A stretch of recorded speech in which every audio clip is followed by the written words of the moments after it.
Everyone welcome back to the Hriday batch of Radhiya classes. तो आज हम डिस्कस करने वाले हैं formula series for this term one exam, जो आपके टर्म वन एग्जाम होने वाले हैं उसकी फॉर्मूला सीरीज। और इस फॉर्मूला सीरीज में आज हम डिस्कस करेंगे सभी की सभी फॉर्मुलाज चैप्टर नंबर 1 के इलेक्ट्रिक चार्जेस और फील्ड के। जैसे कि आपको पता है चैनल पे हमने पूरा सिलेबस टर्म 1 का कंप्लीट करा दिया, सारे के सारे वीडियोस अपलोड कर दिए, सारे के सारे लेक्चर्स के, चाहे वो मैथ्स हो चाहे वो फिजिक्स हो। अब उसके बाद बारी आती है टर्म 1 को रिवाइज करने की। टर्म 1 की रिवीजन के लिए हमने क्या चला है, सबसे पहले आपके पास लेके आए वन शॉट रिवीजन सीरीज, जिसके अंदर 4 चैप्टर ऑलमोस्ट कवर कर चुके हैं।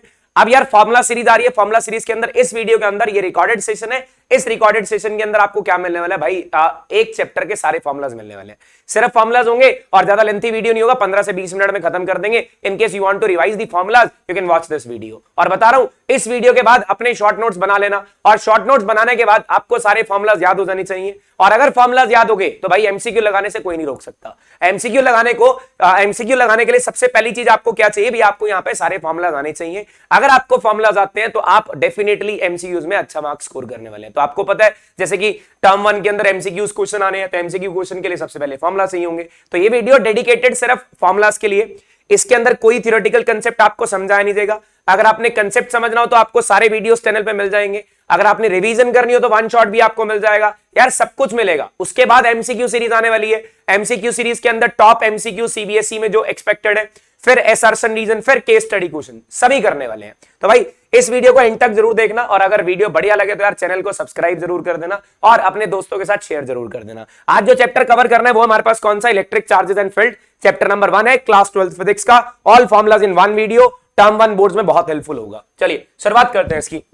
अगर बात की जाए ना तो सबसे पहले यार इस चैप्टर के अंदर हमने पढ़ना है चार्जेस के बारे में। और चार्जेस होते हैं दो टाइप के, एक पॉजिटिव और दूसरा नेगेटिव। सभी जानते हैं एक पॉजिटिव चार्ज होता है और दूसरा कौन सा होता है हमारे पास, नेगेटिव चार्ज। इसके बारे में आप लोग बहुत बढ़िया से जानते हो, ठीक है। पॉजिटिव चार्ज का एग्जाम्पल क्या है, प्रोटॉन। नेगेटिव चार्ज का एग्जाम्पल क्या है, इलेक्ट्रॉन। अब यार इलेक्ट्रॉन और प्रोटॉन के बारे में तो सबने सुना होगा।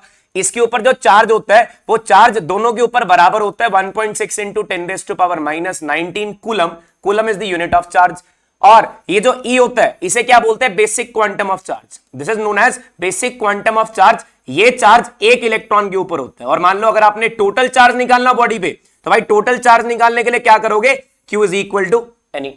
Q is equal to n e. अब यार ये N क्या चीज है, this N is number of electrons, कितने इलेक्ट्रॉन्स पड़े हुए हैं या कितने प्रोटॉन्स पड़े हुए हैं।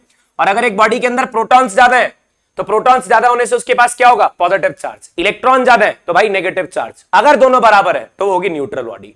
वो कैसी होगी हमारे पास, न्यूट्रल बॉडी। और ये E क्या चीज है, this is known as basic quantum of charge. इसे किस नाम से जानेंगे हम, बेसिक क्वांटम ऑफ चार्ज। तो यार ये चीजें बहुत इंपॉर्टेंट है, ये चीजें बहुत इंपॉर्टेंट है, ध्यान रखना इसको। अब यार Q is equal to n e से हमने चार्ज निकाल लिया। अब हमें चार्जेस को रेस्ट पे पढ़ना है। जो हमारा ये बात करूं इलेक्ट्रोस्टैटिक्स, इलेक्ट्रोस्टैटिक्स के अंदर हमारे पास क्या होता है, चार्जेस एट रेस्ट के बारे में पढ़ाया जाता है आपको, ठीक है। जब चार्जेस रुके होंगे तो वो कितनी फील्ड क्रिएट करते हैं या वो कितना पोटेंशियल क्रिएट करते हैं, ये सब हम पढ़ने वाले हैं। अब मेथड ऑफ चार्जिंग की बात करूं, बॉडी को चार्ज करने के लिए मेथड ऑफ चार्जिंग की बात करता हूं। बॉडी को चार्ज करने के 3 प्रोसेस होते हैं। सबसे पहले होगा फ्रिक्शन। फ्रिक्शन कैसे, अब देखो नाम से क्लियर, फ्रिक्शन का मतलब होता है एक बॉडी को दूसरी बॉडी के ऊपर स्लाइड करना, ठीक है। जब एक बॉडी के ऊपर स्किड कराएंगे या स्लाइड कराएंगे या रब कराएंगे, मैं ये कह सकता हूं जब रब कराएंगे एक बॉडी को दूसरी बॉडी के ऊपर रब कराने से क्या होगा भाई, एक के इलेक्ट्रॉन दूसरे में ट्रांसफर होंगे, क्योंकि जब रब करेंगे तो एनर्जी मिलेगी। एनर्जी की वजह से एक के अंदर इलेक्ट्रॉन निकालेंगे और वो दूसरे के अंदर ट्रांसफर हो जाएंगे और बॉडी क्या हो जाएगी, चार्ज। दूसरा है हमारे पास इंडक्शन। इंडक्शन होता है विदाउट कॉन्टेक्ट।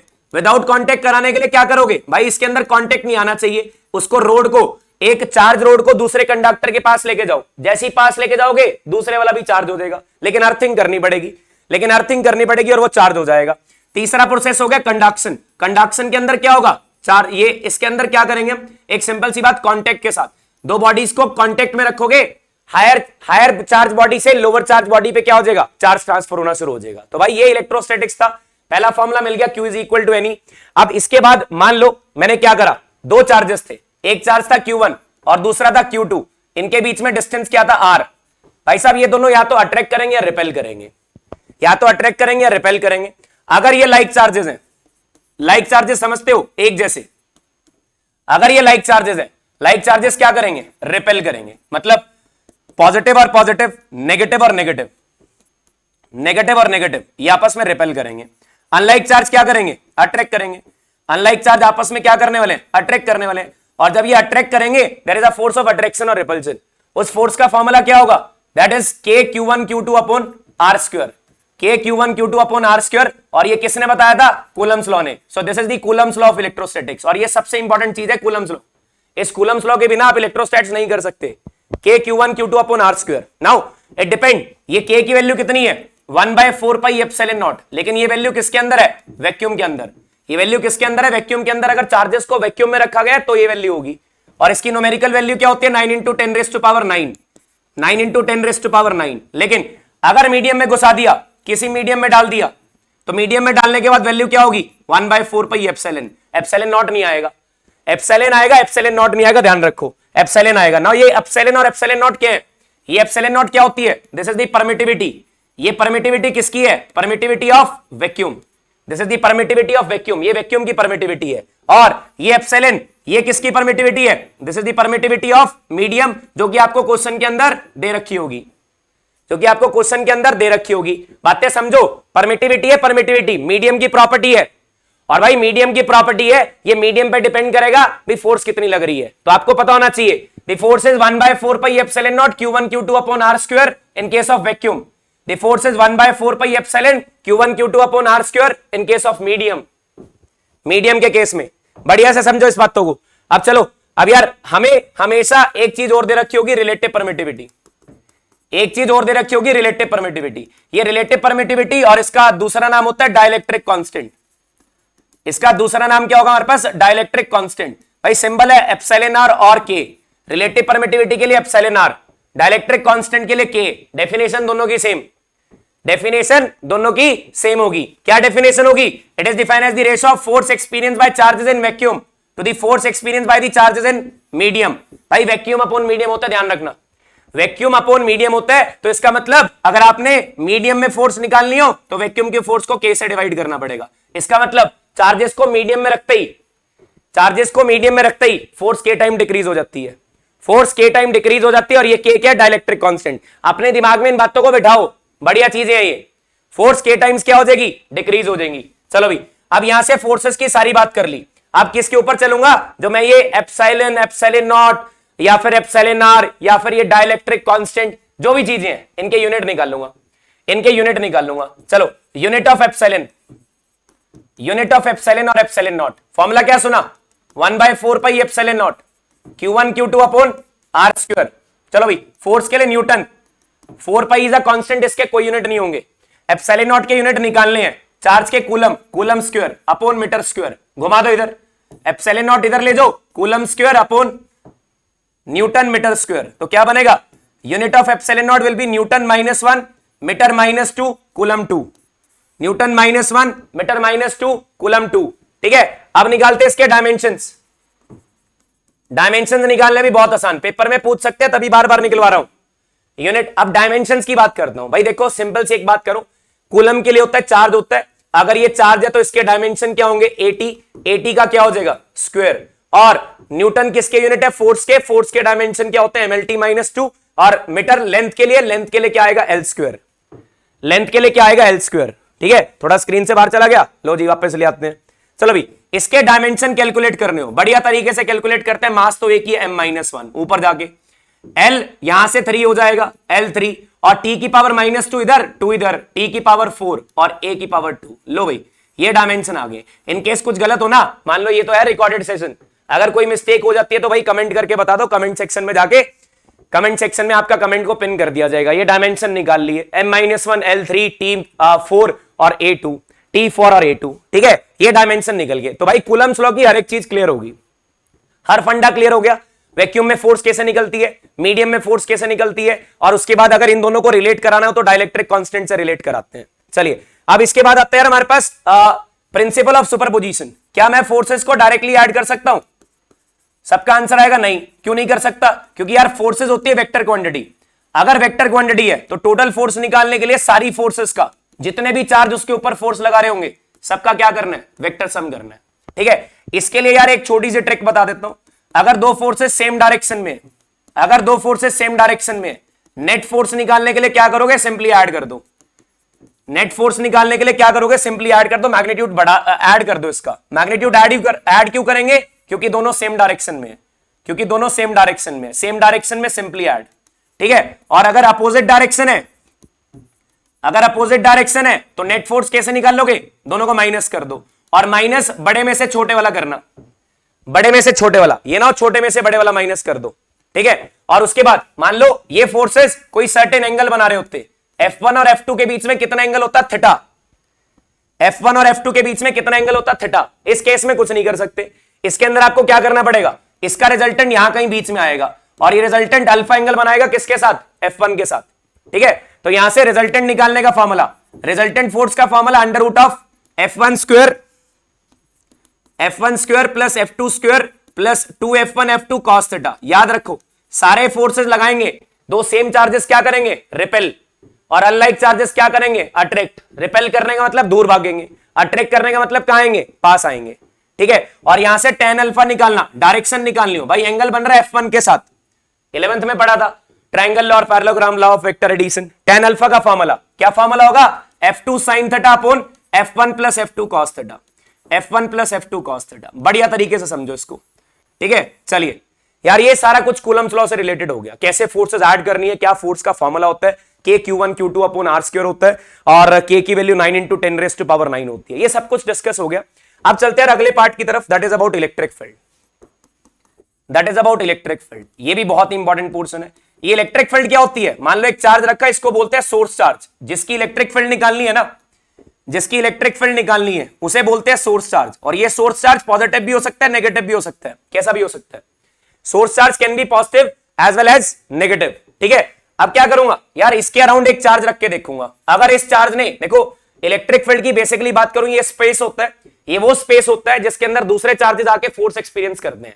अगर मैं चार्ज को इस स्पेस से बाहर रखूंगा तो फोर्स होगी जीरो, तो फोर्स होगी जीरो, मतलब यहां पे चार्ज रख के देखा, फोर्स कितनी है, जीरो, तो इलेक्ट्रिक फील्ड भी जीरो, तो इलेक्ट्रिक फील्ड भी कितनी हो जाएगी, जीरो, ठीक है। अगर मान लो यहां पे रखा ए पॉइंट पे या बी पॉइंट पे, देखते ही पता चल गया फोर्स बी पे ज्यादा है। क्यों फोर्स बी पे ज्यादा है, क्योंकि यार बी का डिस्टेंस कम है, बी का डिस्टेंस कम है इस चार्ज से, जब चार्ज को यहां पे रख के देखा, ठीक है। अगर बी का डिस्टेंस कम है तो फोर्स बी की ज्यादा, तो इलेक्ट्रिक फील्ड भी बी पे ज्यादा होगी। तो यार इलेक्ट्रिक फील्ड कुछ नहीं होता, जितनी ज्यादा फोर्स लगती है ना, जितनी ज्यादा फोर्स लगती है उतनी इलेक्ट्रिक फील्ड होती है, जितनी फोर्स लगेगी उतनी हमारे पास क्या होगी, इलेक्ट्रिक फील्ड, ठीक है। तो इलेक्ट्रिक फील्ड डिफाइन होती है फोर्स से, कितना ये जो चार्ज रख के देख रहे हो ये कितनी फोर्स एक्सपीरियंस कर रहा है, जितनी ज्यादा फोर्स एक्सपीरियंस करेगा उतनी ज्यादा इलेक्ट्रिक फील्ड।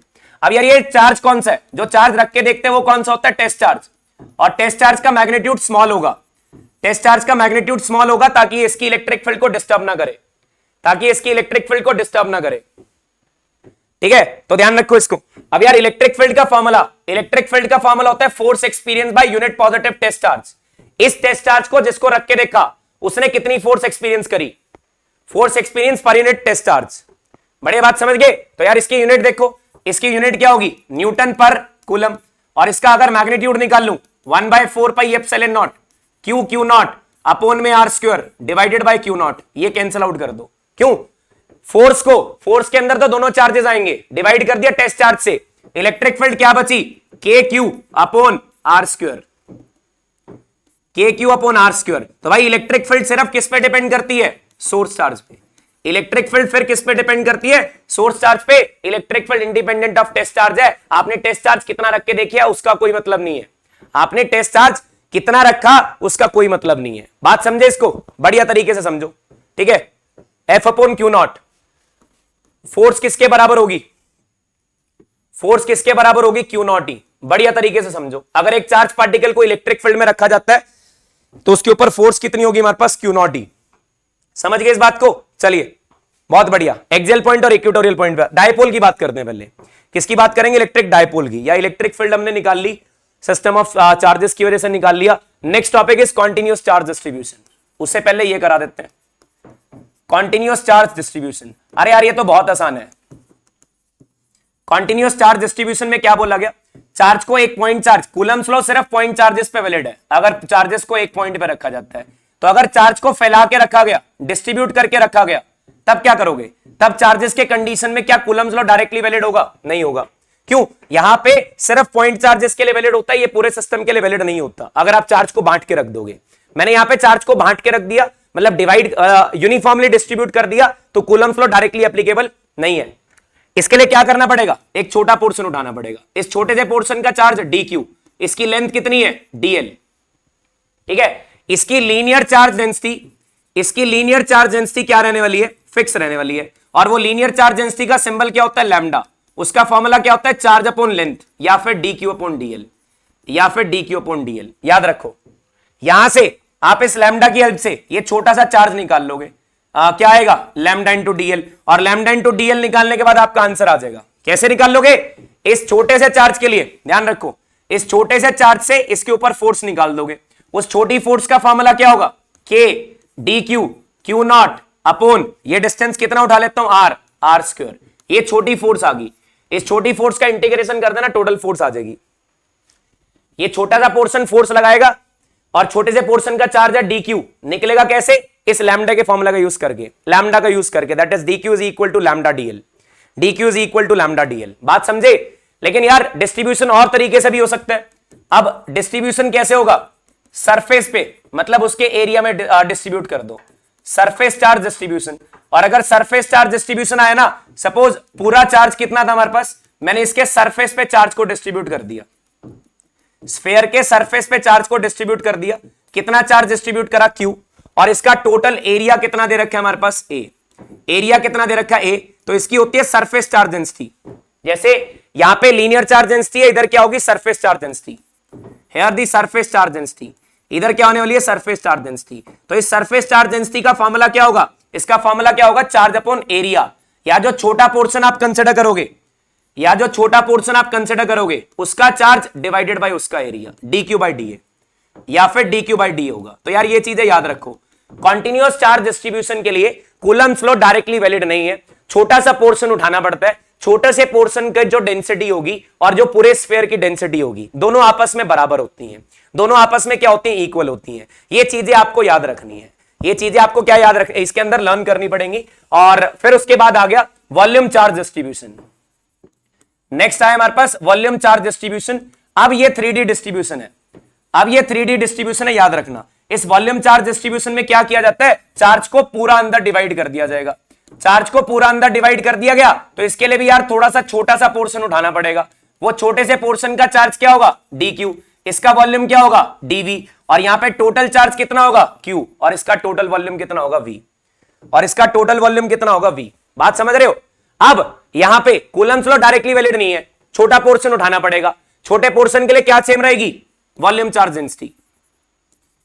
क्या सेम रहेगी, volume charge density. Volume charge density तो सेम रहने वाली है। और वॉल्यूम चार्ज डेंसिटी का फॉर्मूला क्या होगा, rho is equal to q by v, या डी क्यू बाई डीवी, या फिर डी क्यू बाई डीवी। बात समझ गए।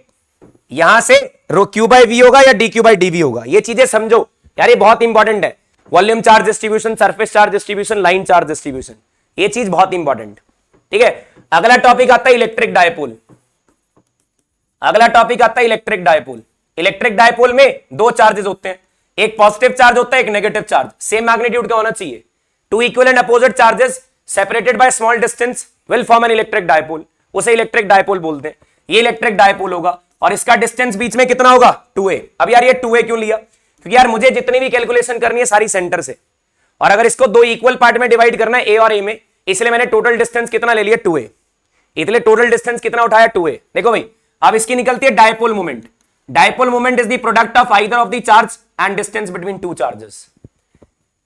किसी भी एक चार्ज की मैग्नीट्यूड को उनके डिस्टेंस से मल्टीप्लाई कर दो, आपको क्या मिलेगा, क्या मिलेगा वहां पे, डायपोल मोमेंट। भाई ये एक वेक्टर क्वांटिटी है, ये एक वेक्टर क्वांटिटी है, और अगर वेक्टर क्वांटिटी है तो इसकी डायरेक्शन भी फिक्स होगी। इसकी डायरेक्शन होती है नेगेटिव टू पॉजिटिव चार्ज, इसकी डायरेक्शन होती है negative to positive charge, negative से पॉजिटिव की तरफ इसकी डायरेक्शन होती है। ये चीजें याद रखो भाई।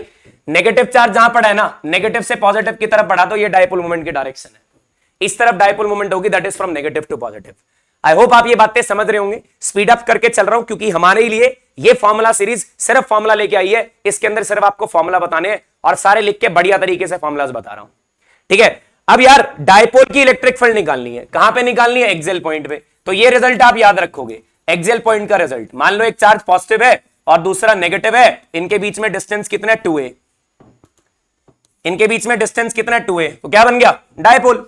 ये क्या बना, डायपोल। डायपोल के सेंटर से एक्स डिस्टेंस पे इस एक्सियल पॉइंट पे इलेक्ट्रिक फील्ड निकालनी है। इस एक्सियल पॉइंट पे क्या निकालनी है? इलेक्ट्रिक फील्ड निकालनी है। और इसका फॉर्मूला क्या होता है? इसका फॉर्मूला होता है 2kpx upon x square minus a square की पावर 2। ये तो है डायरेक्ट फॉर्मूला, याद रखो। डेरिवेशन के लिए प्लेलिस्ट पढ़िए, वहां पे चेक कर लेना, प्लेलिस्ट में चेक कर लेना। और क्या देख रहे हो? इलेक्ट्रिक फील्ड पॉजिटिव आ रही है, इलेक्ट्रिक फील्ड पॉजिटिव आ रही है। Electric field and dipole moment are in same direction. Axial point पे जिस साइड डायपोल मोमेंट होगी उसी साइड इलेक्ट्रिक फील्ड होगी। आप जानते हो ना डायपोल मोमेंट किस तरफ होती है? डायपोल मोमेंट होती है नेगेटिव टू पॉजिटिव। इसकी नेट इलेक्ट्रिक फील्ड भी इसी तरफ आएगी, एक्सियल पॉइंट पे इलेक्ट्रिक फील्ड इसी तरफ आएगी। 2kpx upon x square minus a square का होल स्क्वायर। अब यहां से अब आ गया शॉर्ट डायपोल। अगर बात करूं शॉर्ट डायपोल, छोटा डायपोल है। अगर छोटा डायपोल है तो एक्स बहुत बड़ा है as compare to a. Centre से डिस्टेंस है, याद रखना, सेंटर से, ये डायपोल के सेंटर से डिस्टेंस है। एक्स बहुत बड़ा है तो इलेक्ट्रिक फील्ड का फॉर्मूला क्या आएगा? 2kp upon x cube, 2kp upon x cube. MCQ में पूछा जाएगा। इलेक्ट्रिक फील्ड छोटे डायपोल की एक्स क्यूब पर डिपेंड करती है, एक्स स्क्वायर पे नहीं करती। छोटे डायपोल की इलेक्ट्रिक फील्ड एक्स क्यूब पे डिपेंड करती है। 2kp upon x cube, 2kp upon x cube. अब आओ यार इक्वेटोरियल पॉइंट पे। अब किस पे आऊंगा? इक्वेटोरियल पॉइंट पे। अब यार इक्वेटोरियल पॉइंट तो बहुत आसान। अब इक्वेटोरियल पॉइंट क्या बोलते हैं? परपेंडिकुलर एक्सिस पे एक पॉइंट होगा, एक पॉजिटिव चार्ज, एक नेगेटिव चार्ज। यहां परपेंडिकुलर एक्सिस पे सेंटर से एक्स डिस्टेंस पे एक पॉइंट पड़ा होगा। यहां पे इलेक्ट्रिक फील्ड निकालनी है, यहां पे इलेक्ट्रिक फील्ड निकालनी है। तो इधर इलेक्ट्रिक फील्ड का फॉर्मूला क्या होगा? The electric field here is -2 नहीं आएगा, minus kp upon x square plus a square की पावर 3/2। यार ये रिजल्ट बहुत इंपॉर्टेंट है, बहुत इंपॉर्टेंट रिजल्ट है। जैसे मुझे याद है आपको भी याद होने चाहिए। -kp देखो मैंने कैसे याद कर रखा है। एक तो इसका आधा करना है, यहां पे 2kp था, यहां पे kp करना है, ठीक है। kp upon x square plus a square की पावर 3/2। और यहां पे नेगेटिव साइन क्या शो कर रहा है? नेगेटिव साइन शो कर रहा है E और P के are in opposite direction. E and P are in opposite direction, दोनों का डायरेक्शन अपोजिट है। भाई जिस साइड डायपोल मोमेंट होती है ना उससे अपोजिट इलेक्ट्रिक फील्ड होती है, उससे अपोजिट। डायपोल मोमेंट इस तरफ तो इसकी इलेक्ट्रिक फील्ड होगी इस तरफ, टुवर्ड्स राइट, अपोजिट चलती है। जो इक्वेटोरियल पॉइंट पे इलेक्ट्रिक फील्ड होती है वो डायपोल मोमेंट से अपोजिट। एक्सियल पॉइंट पे क्या होगी? सेम डायरेक्शन में। इनका रिलेशन आज बहुत बार पूछा गया, बहुत बार। शॉर्ट डायपोल के लिए इसका शॉर्ट डायपोल बता देता हूं, इसके शॉर्ट डायपोल का रिजल्ट बता देता हूं। देखो यार यहां पे अभी हमारा नवा स्टूडियो है, इसके यहां पे भी कंस्ट्रक्शन चल रही है। मे बी कंस्ट्रक्शन की आवाज आपको अभी भी सुन रही होगी, तो यार थोड़ा सा मैनेज कर लेना, इसके अंदर थोड़ा बहुत मैनेज कर लेना। शॉर्ट डायपोल का मतलब क्या होता है? एक्स बहुत बड़ा as compare to a, x बहुत बड़ा एज कंपेयर टू ए। तो भाई इस ए स्क्वायर को निगलेक्ट करके इलेक्ट्रिक फील्ड कितनी आएगी? -kp upon x cube, -kp upon x cube. ये रिजल्ट आने वाला है। देखो भाई सेम सेम सा दिख रहा है। kp upon x cube, 2kp upon x cube. Axial point की इलेक्ट्रिक फील्ड डबल है, एक्सियल पॉइंट की इलेक्ट्रिक फील्ड डबल है। और डबल के साथ साथ क्या है? यहां पे आपको डायरेक्शन भी अपोजिट मिल रही है, डायरेक्शन भी अपोजिट मिल रही है। एक्सियल पॉइंट की इलेक्ट्रिक फील्ड इक्वेटोरियल से डबल है, इक्वेटोरियल से डबल है, और साथ में डायरेक्शन भी अपोजिट है, साथ में डायरेक्शन भी अपोजिट है। बढ़िया, चलो भी ध्यान से सुनते रहना इसको, ठीक है। अब अगला टॉपिक, यार रुकना नहीं है, हमने रुकना नहीं है। Torque on a dipole, torque on a dipole, ठीक है, इन यूनिफॉर्म इलेक्ट्रिक फील्ड। अगर मैं उसको यूनिफॉर्म इलेक्ट्रिक फील्ड में रखता हूं तो कितना टॉर्क लगता है? ये होती है यूनिफॉर्म इलेक्ट्रिक फील्ड, जिसकी वैल्यू हर एक पॉइंट पे क्या होती है? सेम। इसके बीच में एक डायपोल रखा जाएगा, यहां पे नेगेटिव चार्ज, इधर positive charge, distance between them is 2a। कितना डिस्टेंस होता है इनके बीच में? 2a। अब यार इसको कितने एंगल पे रखा गया? थीटा एंगल पे। कितने एंगल पे रखा? थीटा एंगल पे। जब इसको थीटा एंगल पे रखा तो इसका टॉर्क लगा P sin थीटा। क्या टॉर्क आया? P sin थीटा, याद रखो। और अगर इसको थीटा इज इक्वल टू 0 पे रखा तो टॉर्क 0, मतलब in the direction of electric field रखूंगा, इलेक्ट्रिक फील्ड की डायरेक्शन में रखूंगा तो टॉर्क 0। लेकिन अगर उसके परपेंडिकुलर रखूंगा तो टॉर्क क्या होगा? P, that is maximum, maximum torque लगेगा। उस कंडीशन में टॉर्क क्या लगेगा? मैक्सिमम, ठीक है। आप टॉर्क को वेक्टर फॉर्म में लिखना चाहो तो कैसे लिखोगे? P cross E। कैसे लिखोगे? P cross E। Direction of torque is given by right hand thumb rule, direction of torque is given by right hand thumb rule. Right hand thumb rule से इसकी डायरेक्शन मिलती है। ये चीजें आपको याद रखनी है यार, बहुत इंपॉर्टेंट चीजें हैं। टॉर्क का फॉर्मूला P sin थीटा होती है, और ये P आप जानते हो डायपोल मोमेंट होती है। P आपको पता है क्या होता है, डायपोल मोमेंट होती है, और E इलेक्ट्रिक फील्ड है, थीटा उनके बीच का एंगल है, थीटा उनके बीच का एंगल है। तो भाई ये टॉर्क भी खत्म हो गया। एक बार टॉपिक देख लेते हैं कौन सा रह गया, बढ़िया सी बात, electric field line, Gauss theorem and electric flux, 3 topic रह गए, फटाफट से कंप्लीट करते हैं। देखो भाई अब बात करते हो इलेक्ट्रिक फील्ड लाइंस की। इलेक्ट्रिक फील्ड लाइंस क्या होती हैं यार, ये पाथ होती है टेस्ट चार्ज का, पाथ ऑफ टेस्ट चार्ज। सीधी सी एक बात करूं, पाथ ऑफ टेस्ट चार्ज, ठीक है, पॉजिटिव चार्ज है, पॉजिटिव की इलेक्ट्रिक फील्ड कहां जाती है, बाहर, क्योंकि भाई टेस्ट चार्ज हमेशा पॉजिटिव होता है, टेस्ट चार्ज इससे हमेशा क्या होगा, रिपेल, और टेस्ट चार्ज नेगेटिव से हमेशा क्या होगा, अट्रैक्ट होगा, नेगेटिव से हमेशा क्या होगा, अट्रैक्ट होगा। भाई पॉजिटिव से बाहर जाएगा, नेगेटिव के अंदर जाएगा।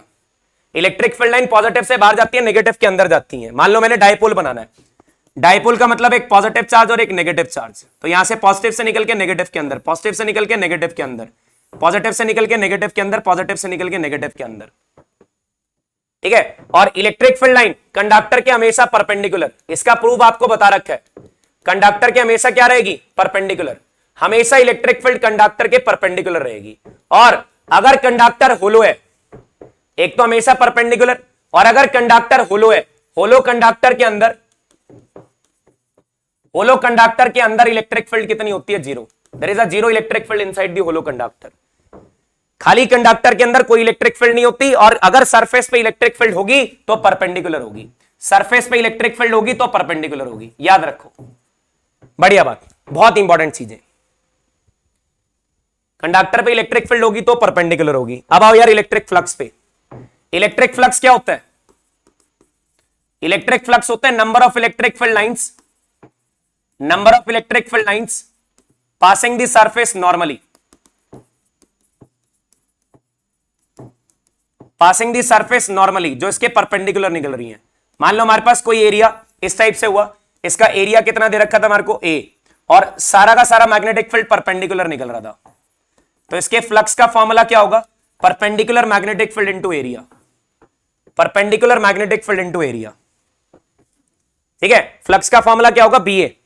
और अगर मान लो ये हमारे पास ऐसे इंक्लाइंड कर दिया, एरिया वेक्टर तो इधर और मैग्नेटिक फील्ड इधर, ठीक है। अब मैग्नेटिक फील्ड परपेंडिकुलर नहीं है, इस मैग्नेटिक फील्ड को रिजॉल्व करना पड़ेगा।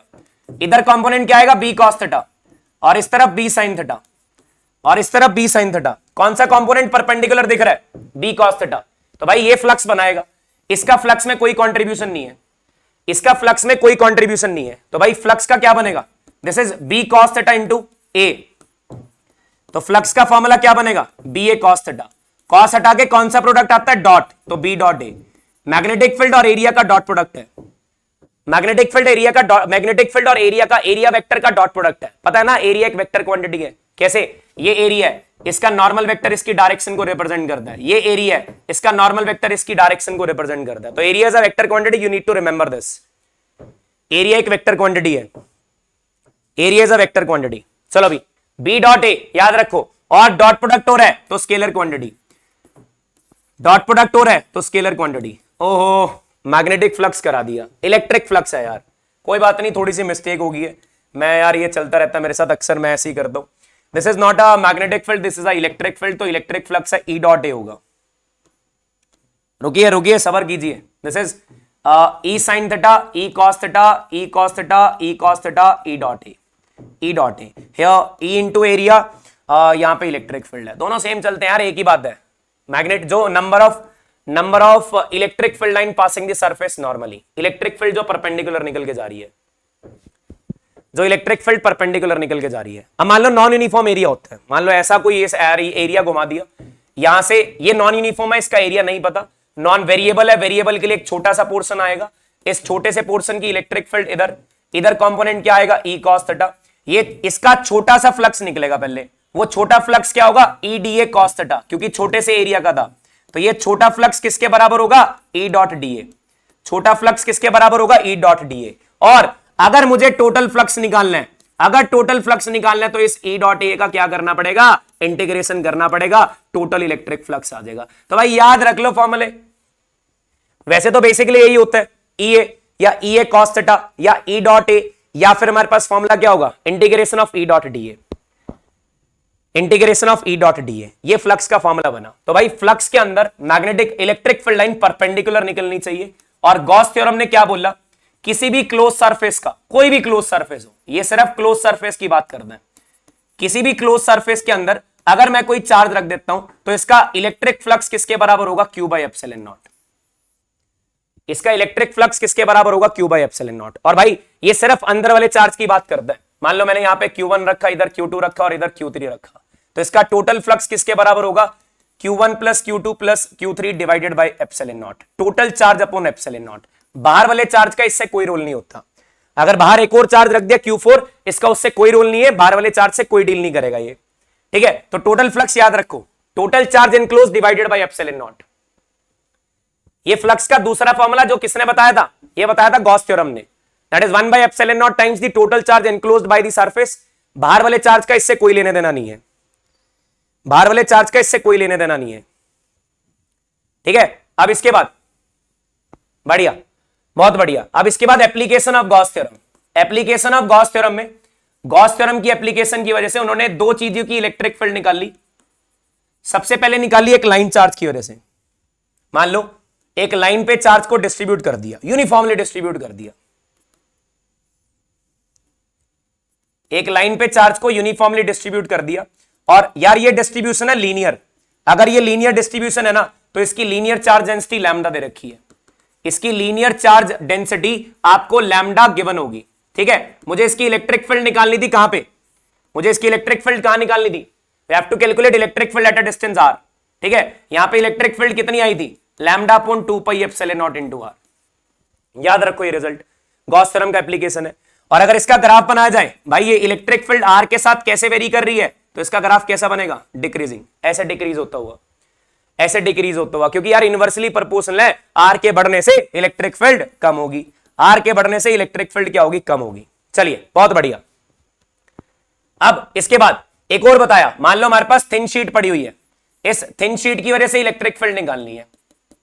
थिन शीट है बहुत सारी, बहुत पतली सी शीट पड़ी हुई है यार, इसके लिए जो चार्ज डिस्ट्रीब्यूशन है वो कैसा है, इसका चार्ज डिस्ट्रीब्यूशन कैसा है, सरफेस चार्ज डिस्ट्रीब्यूशन, और इसकी सरफेस चार्ज डेंसिटी कितनी दे रखी है हमारे को, सिग्मा, ठीक है। इसकी इलेक्ट्रिक फील्ड निकालनी है आप। अच्छा एक चीज याद रखना, इनफाइनाइट शीट है, बहुत बड़ी शीट है ये, this is a quite large sheet, इसलिए इसका नाम रख दिया इनफाइनाइट शीट।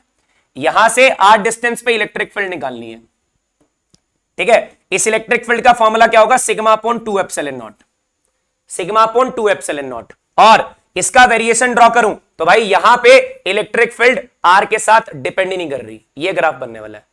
इसका ग्राफ कुछ इस टाइप से बनेगा, ठीक है। भी गॉस थ्योरम की एप्लीकेशन, ये सारा कुछ खत्म हो गया, ये चैप्टर यहां पे खत्म हो गया, सारे फॉर्मुलाज रिवाइज करा दिए।